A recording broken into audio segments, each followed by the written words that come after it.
Boom shakalaka, what is going on, everybody? Randall here from Crypto Love, and I'm bringing you this episode from my sweet little pod here in Pattaya, Thailand. Awesome place, having a bunch of fun with my friend Jay, who I actually met from the YouTube channel like last November, a year and some ago. He's living my dream, and so we're hanging out here in Pattaya. But anyways, we are talking today about the Bitcoin price drop, the crash, you might call it, and will this continue? How far it may continue? Will the 200-day moving average hold? All these questions, plus some news answered right after a message from our sponsor.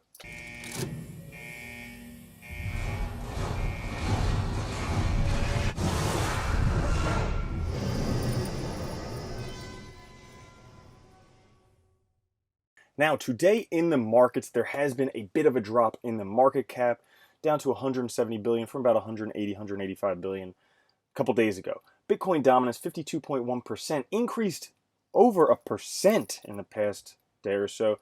24-hour volume has dropped significantly. The fake 24-hour volume has dropped from almost $80 billion to about $55 billion. Now, if we take a look on CoinMarketCap, pretty much everything is in the red today, with most of the top gainers somewhere between like 2 and 8% losses. Bitcoin hovering at $5,036, Ethereum at 164, XRP 32 cents, Litecoin $78, and EOS at 531. The big gainers for today: Crypto.com chain again up, True Chain up 15%, Lambda up 12%. The big losers: ABBC coin. Why anyone would buy that when there's Monarch wallet, I don't know. KuCoin shares and Maximine coin all down around 10%. Now, what has been going on? Well, I tell you, a couple days ago in an episode, right before I came here, I think this was Wednesday or something like that, I made this video, will Bitcoin crash soon? And as a matter of fact, it did. How did I predict that? Because obviously I'm a master at TA. Talking about tits and ass, not technical analysis. But we had this little bull pennant right here, and as it was reaching the end of that, obviously, whenever there's any type of wedge or anything like that, when it gets to the end, it's going to break up or down. Now, generally, a bull pennant is a good indicator. It means the price is going to go up. However, this time, it went down, and I even predicted why it might go down. I'll talk about that a little bit in a second. But, as we can see, broke through the bottom of that. We went from about 5,400 down to 5,000. And as you can see, this orange line right here that we just broke through for the first time in a long time, that's a 200-day moving average, broke through that the first time since we dipped below it in March of last year, in almost a year, which was a good indicator, breaking above that, somewhat of a bullish indicator, breaking above the 200-day moving average. Now will that act as support? I sure hope so. I can't tell you. I mean, there's a lot of people trading using algorithms, bots, different things like that. I have a feeling that 200-day moving average is in bots. So if it does get that low, it will certainly ride along that, I would think, for a little bit. Not financial advice, not telling you what to do. Before it breaks through, if it does break through the bottom and then up. However, if we stay above that 200-day moving average, that's a great thing. I'll tell you what I'm looking at, though. I, my friends, am looking at the MACD. As you can see here, in the next day or two, there will most likely be a cross, which would mean going from Bitcoin back to a stable coin. I am starting to look into using these histograms or potentially stochastic indicators as well to help make this a better indicator for trading Bitcoin to stablecoins. But for right now, I like using the MACD. If you want to know how to do that, I have a whole video on it. Now, further news on why the price might drop. Apparently, the Bitcoin Misery Index flashes the highest since mid-2016, a crash coming. So Thomas Lee, the notoriously wrong predictor of pretty much everything, he says the Bitcoin index reached an 89 on April 2nd, highest reading since June of 2016. So as you can see here, we're right here and at an 89, the highest since June of 2016. Basically, the misery index, it's a sell signal when it gets high, it's a buy signal when it gets low. So according to this, it says sell. Price will be dropping. But this misery index is also good news and bad news. So the good news is that the Bitcoin Misery Index is greater than 67, only seen during Bitcoin bull markets. I told you guys we're in a bull market. More evidence the bull is starting. The bad news is that the BMI greater than 67 after peak means Bitcoin falls 25%. So, like I said, not financial advice, but keep an eye on this for preserving some profits in Bitcoin as the price might be dropping. It's been talked about how we're in a an Elliott wave, a 5 stage, Elliott wave. We have the 5th wave to come down, so price could potentially come down. Now also, this is what I was talking about the other day, where hundreds of millions of dollars worth of stablecoins just entered the market. How many millions?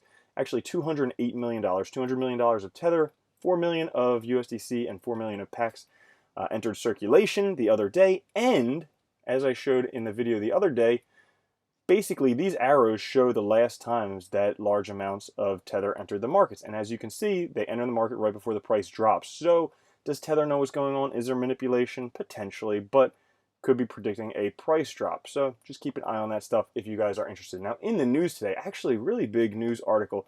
Julian Assange, the WikiLeaks co-founder, was arrested in London. You can see him being dragged out of the Ecuadorian embassy in London. He's been staying there since 2012 to avoid some rape charges.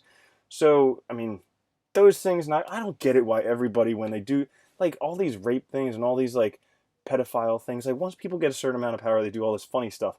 But I mean, so anyways, that stuff aside, I'm not talking about, if you rape someone, obviously, go to prison, get raped by some big dudes in prison. That's my opinion on that. But if in fact, so there's a whole bunch of other charges, like espionage charges, and he released a whole bunch of federal secrets, different stuff like that.